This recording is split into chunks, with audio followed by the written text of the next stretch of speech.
Hello అండి, welcome to my channel. ఈరోజు video వచ్చేసి రాగి ఉప్మా అండి. రాగి ఉప్మా ఏంటి, అసలు ఏం బాగుంటుంది అసలు అని ఇన్ని రోజు నేను చేయలేదండి. ఇలా ట్రై చేద్దాం చేశాను, సూపర్గా ఉంది.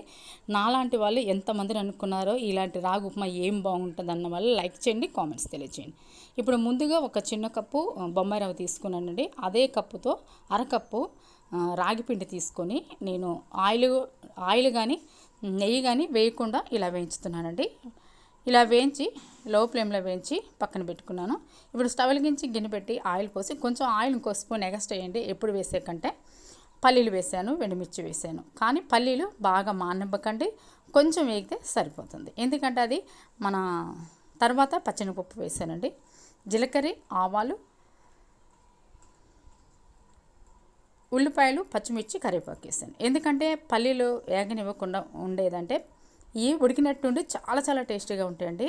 ఇవే బాగా వేగిన దానికంటే కూడా వేగకుండా ఉంటేనే చాలా చాలా టేస్టీగా ఉంటుంది పల్లీలు. ఒకసారి నేను చెప్పిన విధంగా మీరు చేయండి. చూడండి, నేను ఒకే పావుసరి గ్లాసు నీళ్ళు పోసానండి, సరిపోద్ది. నేను తీసుకున్న పిండికి రవ్వకి గ్లాసు నీళ్ళు కొంచెం తక్కువ పోసినా ఏం కాదు. ఇలా మొత్తం పోసి ఈ రవ్వని పోసి మొత్తం ఇలా కలుపుకున్నానండి.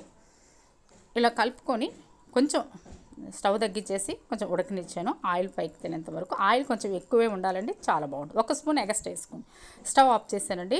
ఒక గిన్నె తీసుకొని అడుగున నేను కరివేపాకు వేసేసి తర్వాత ఈ రాగి ఉప్మాని వేసానండి. చూడండి, ఎంత చూస్తుంటే చాలా చాలా ఎమ్మీగా ఉంది కదండి, చాలా టేస్టీగా ఉంది కదా. అలానే ఉందండి, తిన్నా కూడా చాలా చాలా బాగుంది. కరెక్ట్ ఉప్పు వేయండి, అసలు అదిరిపోయే టేస్టు. ఒక్కసారి తిన్న వాళ్ళైతే కంపల్సరీగా ఇంకోసారి చేయమంటారు.